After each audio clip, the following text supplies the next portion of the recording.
gue bilang kayak gini. Barang siapa yang bisa membuat gue muntah paku atau menyantet gue, maka dia akan mendapatkan sebuah unit mobil Alphard. Dan itu rame banget direspon oleh orang-orang gitu, baik pro maupun kontra, dan nyebar bukan cuma di Twitter, di Instagram, dan di TikTok. Nah, 6 hari berlalu sejak tantangan itu gue umumkan, sampai detik ini gue masih sehat-sehat saja. Tidak ada tanda-tanda muntah paku, tidak ada tanda-tanda sakit, tidak ada tanda-tanda kena santet. Nah, apakah tidak ada yang mencoba? Oh, banyak yang mencoba, Bapak Ibu semua.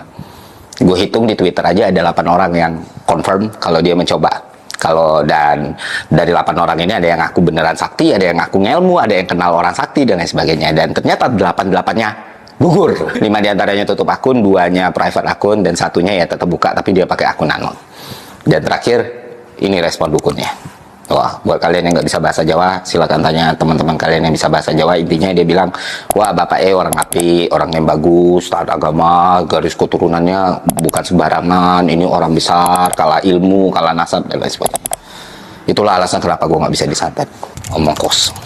Gue manusia biasa, cenderung mediocre, garis keturunan gue nggak ada istimewa, bapak gue juga orang biasa, kakek gue juga orang biasa, nggak ada itu. Nggak ada. Satu-satunya alasan kenapa sampai sekarang gue nggak bisa disantet, karena santet itu nggak pernah ada. Itu cuma rekayasa dan kebohongan semata.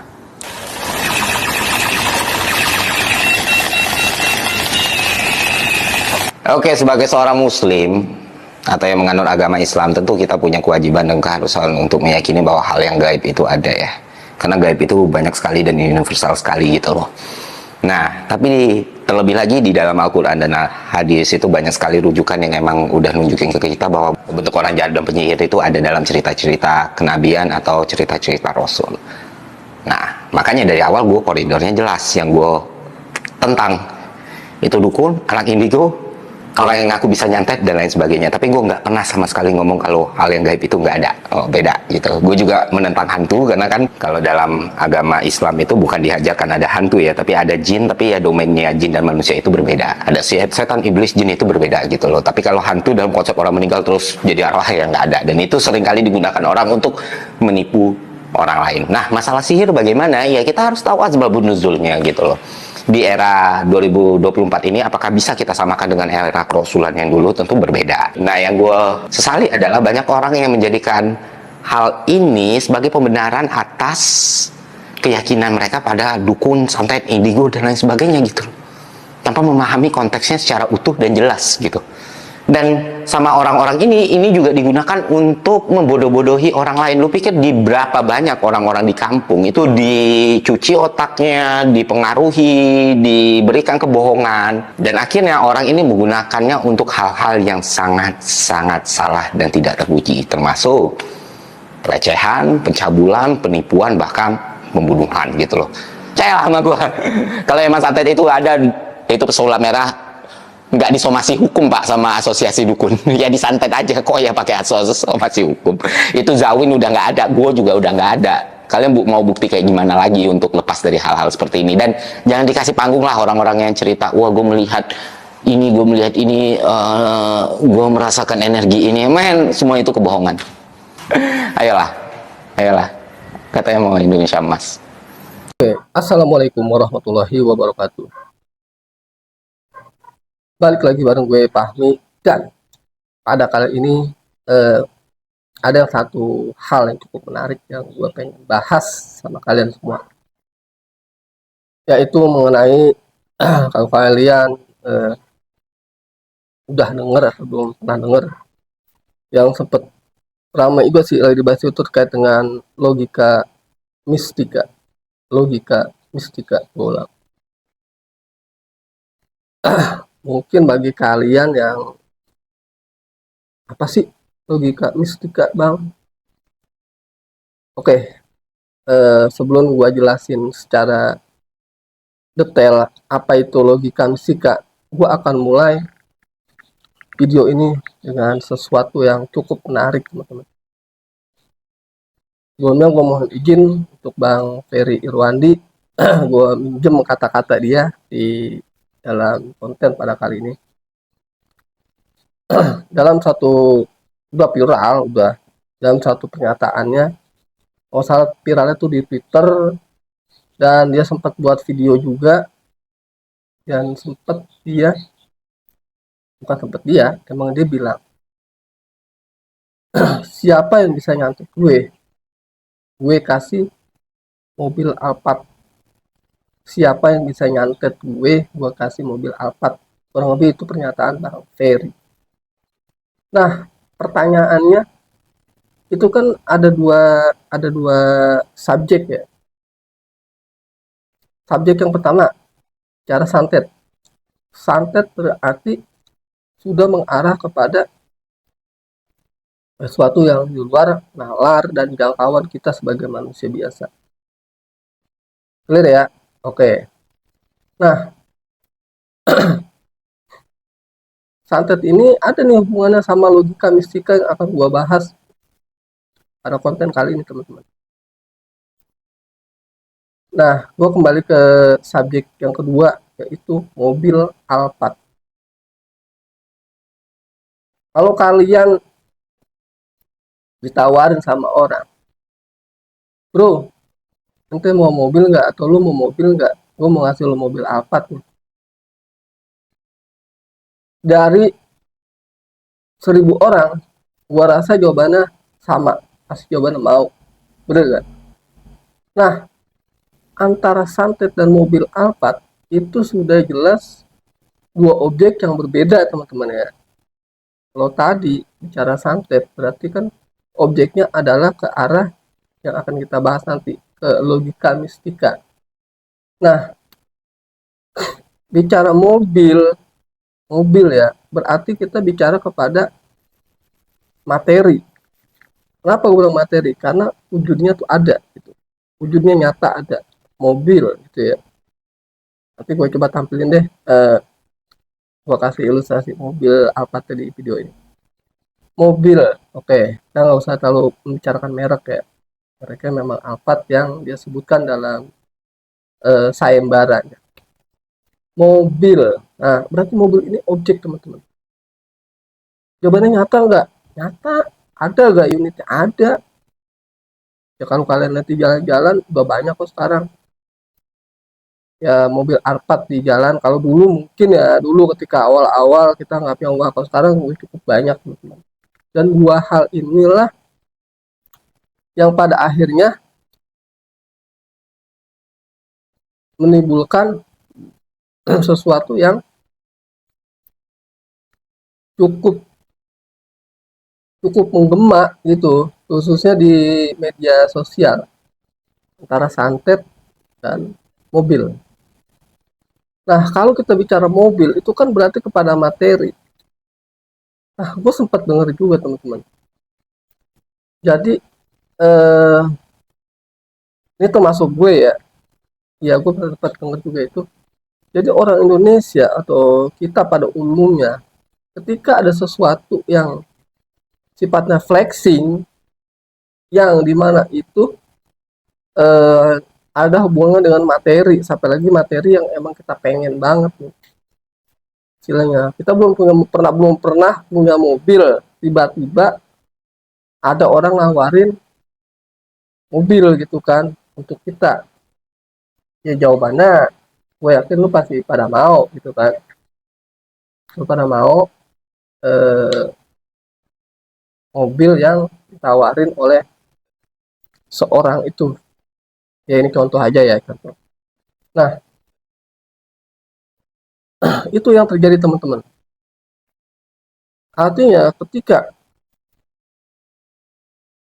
ada sayembara santet yang dikasih mobil, nah itu cukup mengundang banyak perhatian dari masyarakat kita tuh umumnya.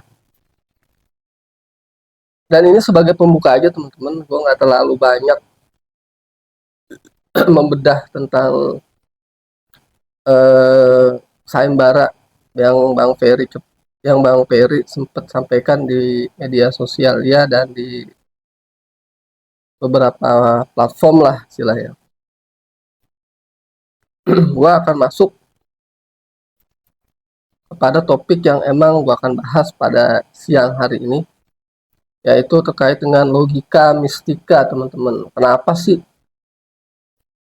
pertanyaannya mungkin kalian juga sempat bingung ya, bang konten lu kan konten horor gitu kan, kenapa lu ngebahas logika mistika, ntar konten lu gak ada yang nonton.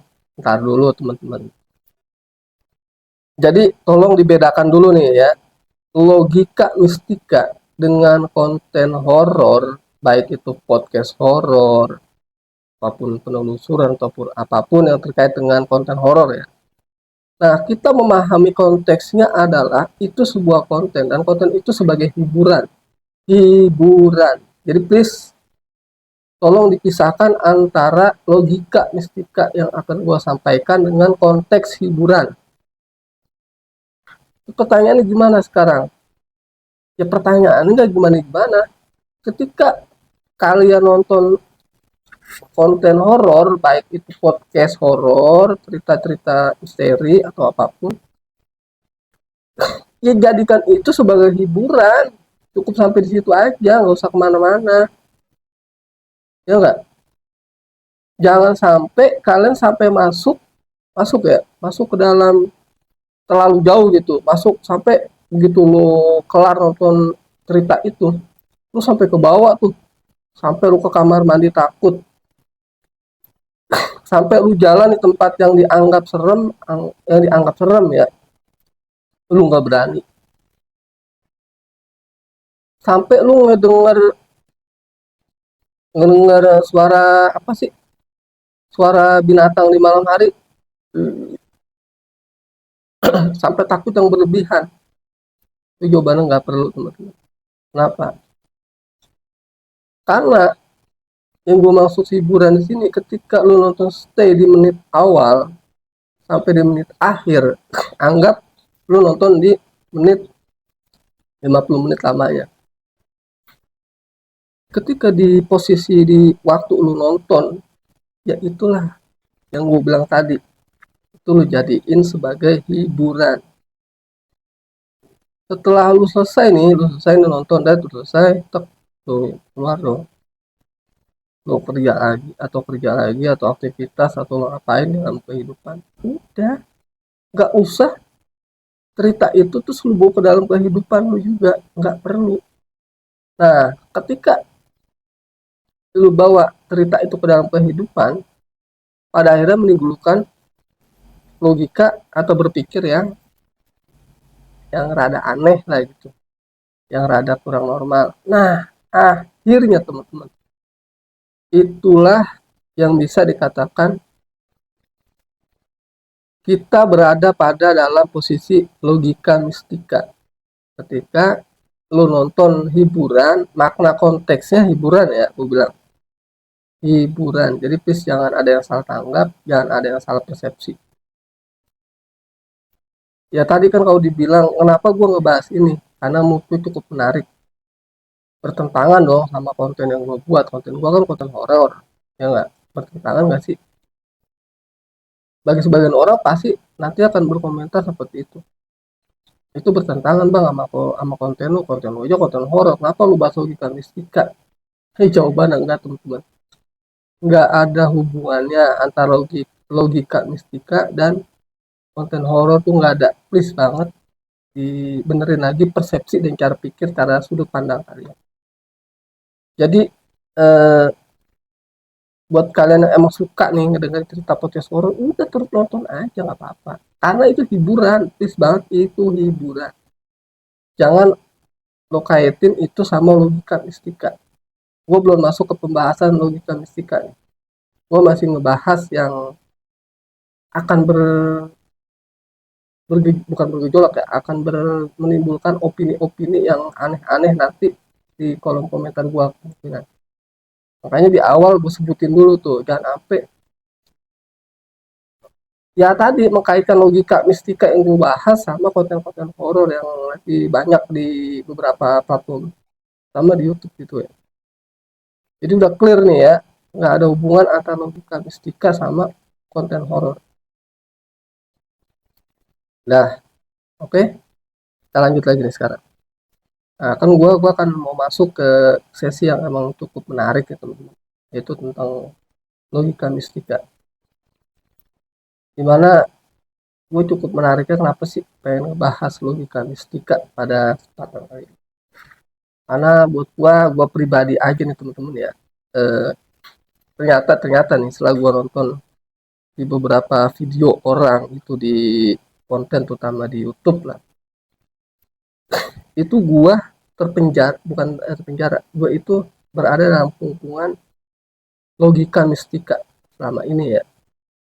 Kok bisa sih? Ya bisa. Gitu. Nggak tahu kenapa. Karena mungkin terlalu overthinking ya, berpikir terlalu berlebih mengenai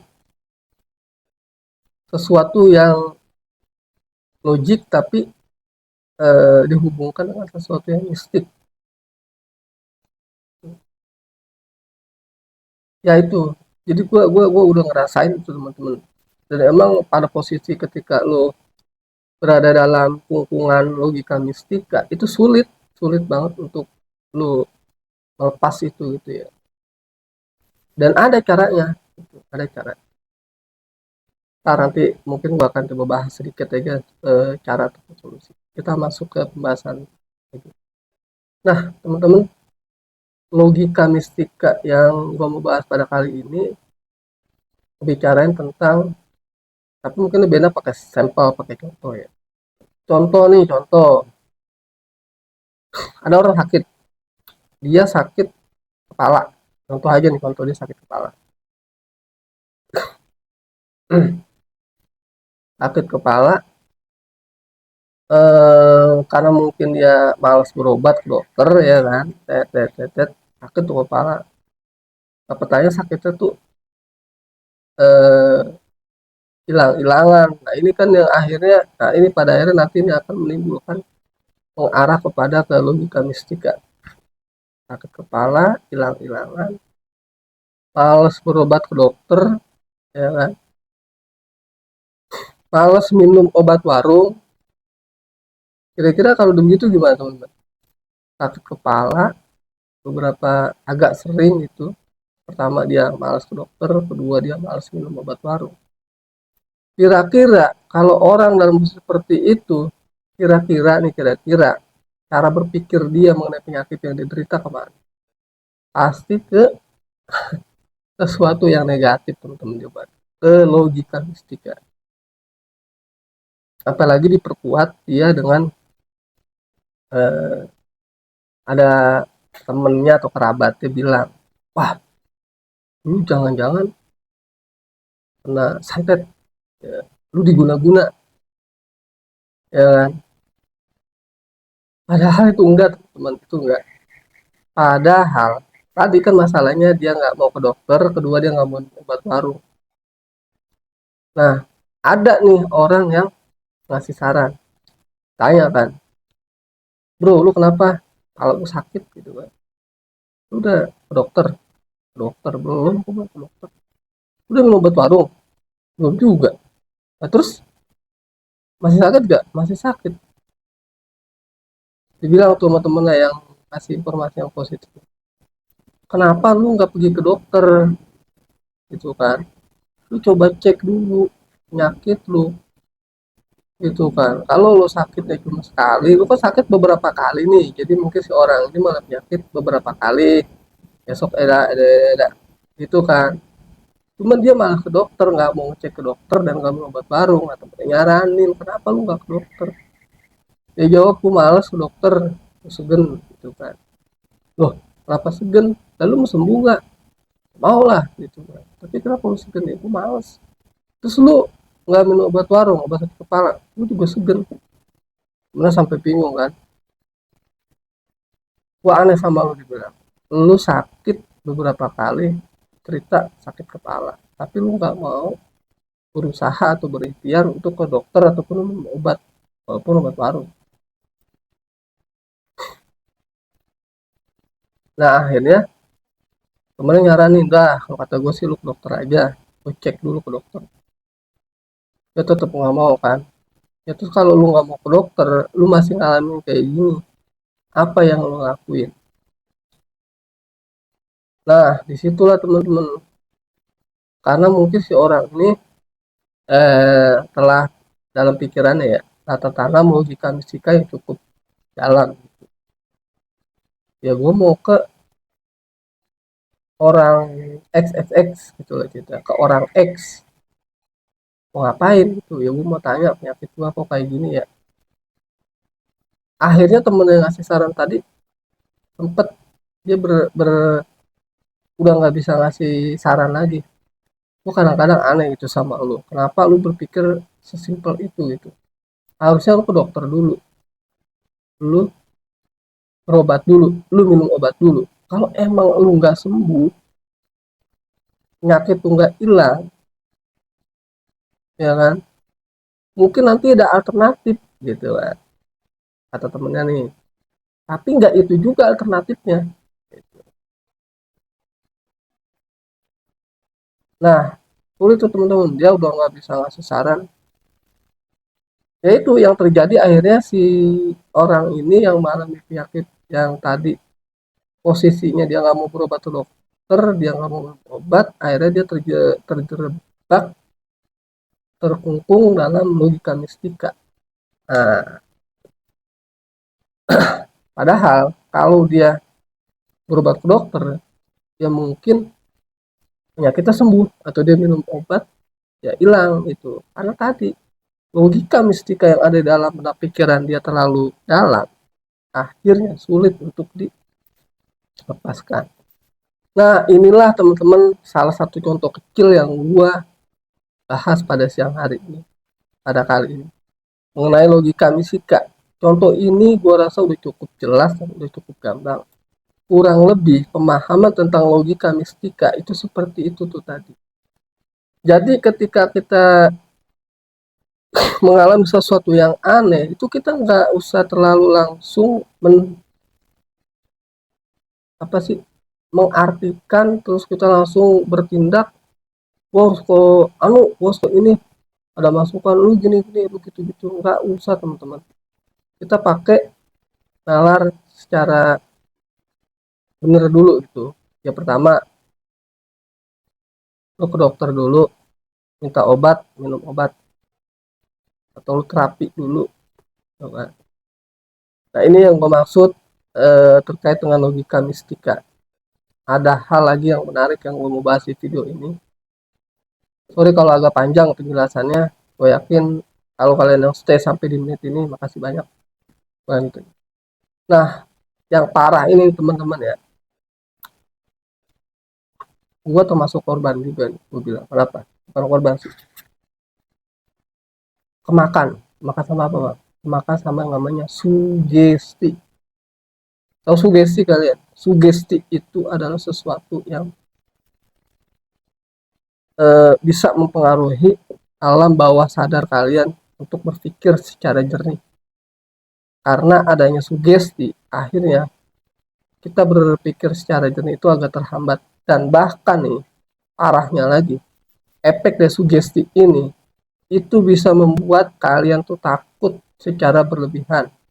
Kalian berpikir tidak rasional.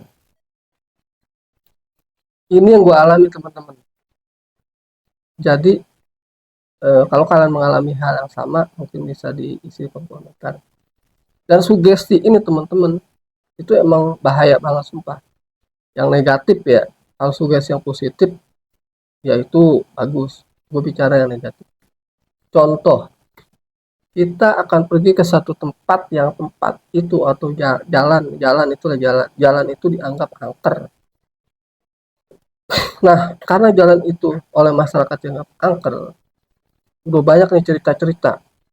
Kalau kita lewat di jalan itu, ntar ketemu pocong, kuntil anak, genderuwo, ya kan? Itu bahasa-bahasa atau kata-kata yang sudah mengarahkan kita kepada sugesti ini teman-teman. Kita sudah disugesti duluan. Kita sudah diikat alam bawah sadar kita untuk meyakini itu bahwa di tempat itu ada itu, ada penunggu gitu kan. Ini sugesti ya teman-teman. Nah, nanti gue kasih penjelasan lagi. Nah, akhirnya kalian jalan kan tuh ke tempat yang dimaksud jalan itu tadi, yang udah ada sugesti dari beberapa kalangan atau masyarakat bahwa itu tuh angker atau serem. Nah, kebetulan kalian atau kita ya emang rada penakut. Nah, kira-kira pertanyaan gue sekarang, kalau lu sampai di jalan itu yang tadi ceritain serem, angker segala macem. Pertama, kondisi jalan sepi. Kedua, habis hujan, jalan agak becek. Nah, lu jalan sendiri, nggak ada orang di situ. Tuh, bertanya nih sekarang jujur. Kira-kira lu takut apa enggak? Lu berpikir aneh-aneh nggak setelah lu dapet masukan tadi, atau sugesti bahwa di situ ada ini, ada itu, ada itu. Coba lu jawabnya di kolom komentar. Dan gue sangat meyakini, termasuk gue ya. Gue mungkin ya tadi karena gue nggak punya benteng, makanya sesuatu itu punya benteng. Benteng itu iman, teman-teman. Jadi kita harus perkuat iman kita. Kalau benteng kita lemah, gue yakin 1% kita berada di tempat yang tadi di jalan yang udah diceritain itu, kita udah pasti kena suges tuh. Ketika baru masuk ke jalan itu, serem kan segala macam. Udah tuh pikiran kita nih, di jalan itu kita bakal ketemu pocong, bakal ketemu kuntilanak, bakal ketemu genderuwo. Contoh ini contoh ya. Pasti itu yang ada dalam benak pikiran kita. Bener kan? Isi di kolom komentar. Nah, pertanyaan kan sekarang gini, itu kan mungkin ya tadi cerita itu bisa jadi nyata, benar, fiksi atau non fiksi, ataupun hanya akhirnya mensuges kita. Nah, bagaimana caranya supaya kita berani, supaya kita nggak takut dengan suges seperti itu? Kita lawan. Cara ngelawannya gimana? Cara ngelawannya nih, kalau kalian emang jalan, kita anggap kita jalan tempat yang tadi gue ceritain, jalan itu angker atau serem, udah, lu jalan aja di situ, mau ketemu orang, mau gelap, mau apa, informasi sugesti yang lu dapetin tadi, di situ ada ini, ada itu, coba lu buang dulu dalam pikiran lu, tek, gitu. Lu beraniin diri lu kuatin iman, lu jalan. Ketika lu berani, otomatis energi positif itu ada di dalam diri lu akan terpancar, ya kan? Nah, otomatis energi negatif yang tadi ada di sekeliling tempat itu akan kalah sama energi positif yang itu, teman-teman. Itu solusinya dimanapun ya. Dan itu gue sudah mencoba. Jadi ketika gue merasa takut, merasa iseng di satu tempat, gue lawan itu ya tadi, gue lawan itu dengan cara gue hilangin tuh rasa takut gue.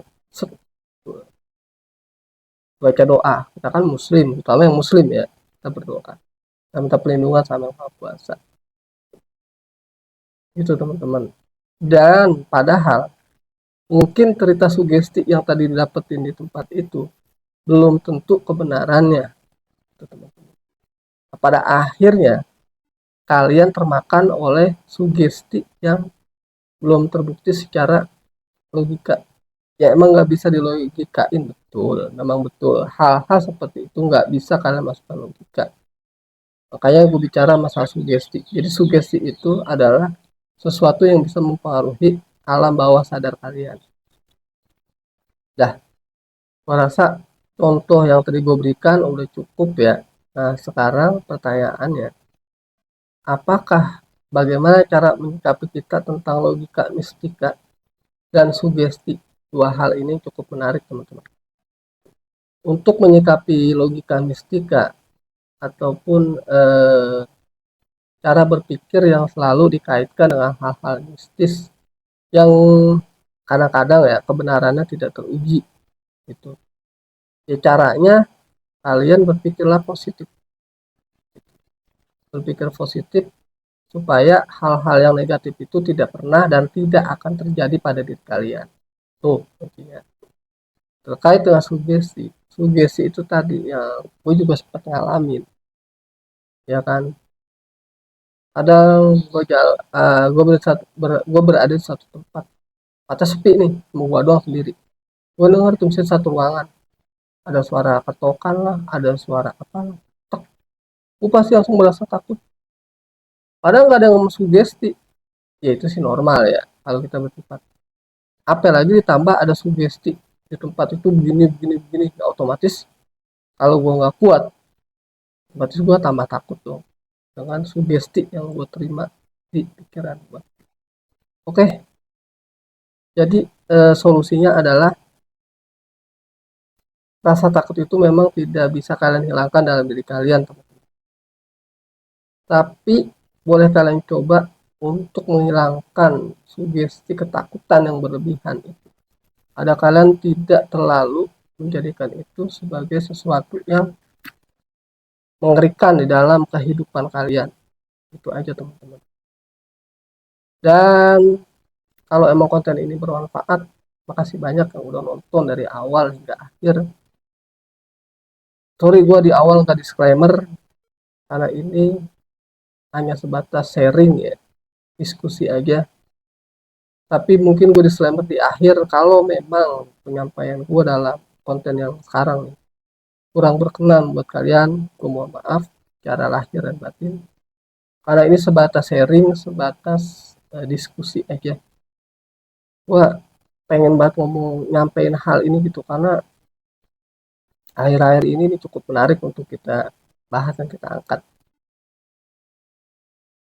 Dan kembali lagi ke dunia entertain dan hiburan.